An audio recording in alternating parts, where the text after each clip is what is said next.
केंद्र सरकार ने ये फैसला करा, अगर दिन के 20 किलोमीटर वो दौड़ते ट्रकों के बीच में, साधनों के बीच में, हर किसी को ग्राउंड नहीं है। कलेक्टर साहब, सरफरोशी की तमन्ना हम अब हमारे दिल में देखना है जोर कितना बाजुए का था।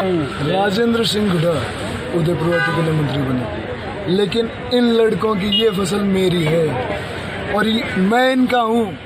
अगर उनमें दम है, राजेंद्र सिंह हुड्डा में दम। आप एक चीज भूल गए, मेरे पिताजी नहीं, मेरे फुफोसा, मेरे सगे फुफोसा 20 राज्य में ऊर्जा मंत्री। अगर वो सक्षम है तो उनमें दम है, तो ये काले कानून वापस लीजिए, उनको खुली चुनौती अगर ले सकते हैं तो ले।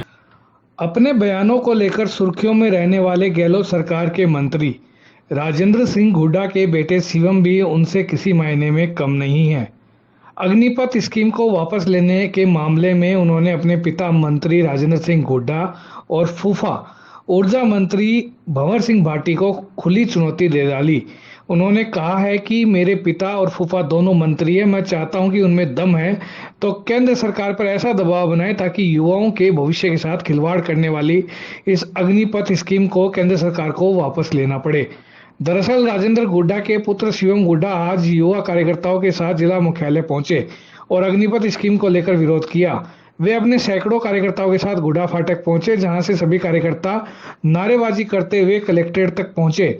इस मौके पर शिवम हुड्डा ने युवाओं को संबोधित करते हुए कहा कि केंद्र सरकार के मंत्री, सांसद और अधिकारी एसी कमरों में बैठकर जो अग्निपथ स्कीम लेकर आए हैं वो गलत है। आज तक कभी भी आर्मी के साथ राजनीति नहीं हुई, लेकिन केंद्र सरकार अग्निपथ जैसी स्कीम लाकर आर्मी जैसे क्षेत्र को राजनीति में धकेलना चाहती है।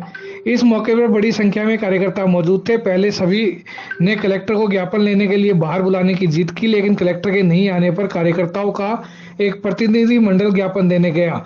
इस दौरान भी राजेंद्र हुड्डा सिंह स्टाइल की झलक शिवम हुड्डा में देखने को मिली। शिवम हुड्डा पूरे के पूरे राजेंद्र सिंह हुड्डा स्टाइल में बातचीत करने के दरमियान कलेक्टर की टेबल बजाते हुए दिखाई दिए। देखिए, अगर कलेक्टर साहब हमारी आवाज को प्रधानमंत्री जी नरेंद्र मोदी तक पहुंचा देते हैं, अमित शाह तक पहुंचा, डिफेंस मिनिस्टर राजनाथ सिंह जी से पहुंचा देते हैं तो ठीक है। सरफरोशी की तमन्ना हम अब हमारे दिल में देखना है जोर कितना बाजुए का था। राजेंद्र सिंह हुड्डा उदयपुर के लिए मंत्री बने, लेकिन इन लड़कों की ये फसल मेरी है और मैं इनका हूँ।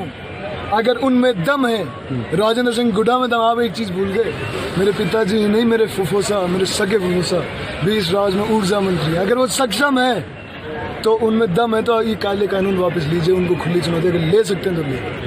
मैं नेता नहीं हूँ, जिस दिन नेता बन जाऊंगा, इन नेता जो दिल्ली बैठे हैं, जो एसी कमरों में दफ्तरों में बैठे हैं, उनके जैसे डिसीजन करने लग जाऊंगा। मुझे नेता मत बनाओ, मैं इनका दोस्त हूँ, दोस्त। केंद्र शासन, मोदी सरकार एसी कमरों में बैठकर, उनकी कैबिनेट एसी कमरों में बैठकर, उनके सांसद ऐसे कानून, ऐसी स्कीमें, ऐसी स्कीमें बनाती हैं। आज तक 75 वर्षों के अंदर हर चीज पे राजनीति हुई है, हर चीज पे, लेकिन आर्मी के साथ, देश की सुरक्षा के साथ पहली बार राजनीति हुई है। मैं ये पूछना चाहता हूँ, आज जिस प्रशासन ने हमको अंदर जाने से रोका, कलेक्टर साहब को बाहर आने से रोका, उस प्रशासन के सामने आने वाले समय में ये चुनौती बनेगी। जो युवा 4 साल के लिए भर्ती होगा, उसको 6 महीने की ट्रेनिंग, 6 महीने में हमारे देश के बॉर्डर कैसे संभाल सकता है?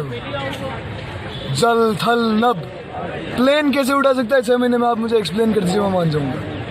कोई पायलट कैसे 6 महीने में बन सकता है? आधुनिक राइफलें क्यों 6 महीने में कैसे सीख सकता है? पहले 9 महीने की ट्रेनिंग होती थी स्टैंडर्ड, उसके बाद में जो ट्रेनिंग में सफल नहीं है उन्हें एलिमिनेट करा जाता था। बाद में आके उन हमारे सैनिकों को ऑप्शन दिया जाता है, आप पैरा कमांडो बनना चाहते हैं, हम स्पेशल फोर्सेस में बनना चाहते हैं, या फिर आप हमारी आर्मी में जाना चाहते हैं। बाद में वो ट्रेनिंग वापस शुरू करते थे। आज जो 4 साल में जो युवा भर्ती होगा, 6 महीने उसकी ट्रेनिंग, तो 3.5 महीने, 3 महीने और 6 महीने, 3 साल और 6 महीने उसके बाद बच गए नौकरी के। उनमें से वो छुट्टी भी जाएगा, तो 6-7 महीने, 1 साल आप छुट्टी का मान लीजिए, उसे छुट्टी भी चाहिए, ट्रेनिंग के बीच में भी छुट्टी चाहिएगी, तो क्यों वो 2.5 साल के लिए अपनी जान न्योछावर करेगा देश के ऊपर? इसका जवाब दे दीजिए। 4 साल के लिए उन्हें रोजगार नहीं मिलेगा, 4 साल में वो आतंकवादियों के रूप में बाहर निकल सकते हैं।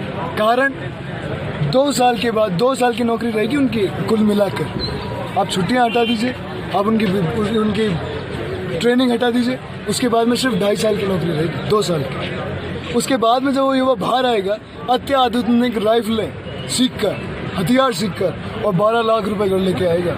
12 लाख रुपए में आप बता दीजिए कौन सा ऐसा बिजनेस है आज के समय जो 12 लाख रुपए में उसे स्टार्टअप किया जा सकता है। सोरांगी सगाई को नहीं हो रही है, बोले बटो को केक रहे, बोले रिटायरमेंट और आगो कति वर्ष को, बोले 21 वर्ष को।